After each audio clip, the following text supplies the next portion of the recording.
बसपा से निकाले गए आकाश आनंद के पास न दौलत की कमी रही और ना ही शोहरत की कभी कमी थी। राजनीति से अलग हटकर भी वो राजनीति का बड़ा हिस्सा है, क्योंकि राजनीतिक परिवार में उनके पिता को बड़ी जिम्मेदारी मिली है। उनकी जगह नेशनल कोऑर्डिनेटर का पद मायावती ने फिर से उनके ही पिता को सौंपा है। लेकिन यहाँ पर आप सबको बताना चाहेंगे, खास तौर पर एक बार फिर से, किस तरीके से आकाश आनंद की राजनीति में इस तरीके का काल मंडराने के बाद जो सवाल खड़ा हुआ है, उनके पास आखिर कौन कौन से विकल्प हैं। तो आपको बता दें, आकाश का चुपचाप सही समय का इंतजार करने का विकल्प है।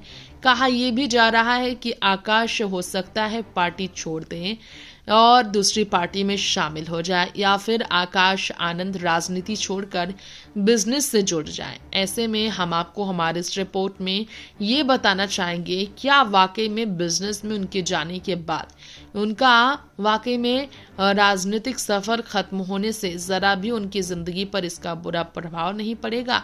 इसके पीछे कारण आपको बता दें, सच में नहीं पड़ेगा, क्योंकि बिजनेस की इंडस्ट्री में भी आकाश आनंद ने अपनी पैठ जमा रखी है। पिता के बिजनेस को आगे बढ़ाकर लंदन से MBA करने वाले, अगर बात करें यहाँ पर खास तौर पर आकाश आनंद के बारे में, तो जरूर आप सबको हम बताना चाहेंगे कितनी उनकी संपत्ति है, जिससे पता चल जाएगा बिजनेस में वो किस तरह से माहिर है।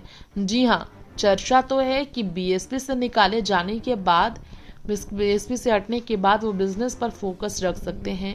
नेशनल कोऑर्डिनेटर पद छोड़ चुके आकाश आनंद, पटना पार्टी से बसपा से बाहर हो चुके आकाश आनंद के पास फिलहाल सही वक्त है बिजनेस पर ही ध्यान देने का। आकाश के पिता का बिजनेस काफी जो बड़ा है, इसलिए हम बात कर रहे हैं इसकी। अपने पिता की बिजनेस संभालते भी हैं आकाश।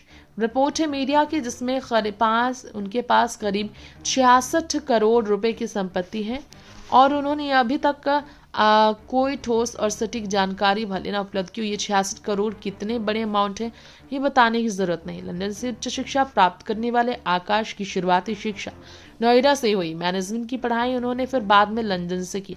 यूनिवर्सिटी ऑफ प्लायमाउथ से मास्टर ऑफ बिजनेस एडमिनिस्ट्रेशन की पढ़ाई भी उन्होंने की।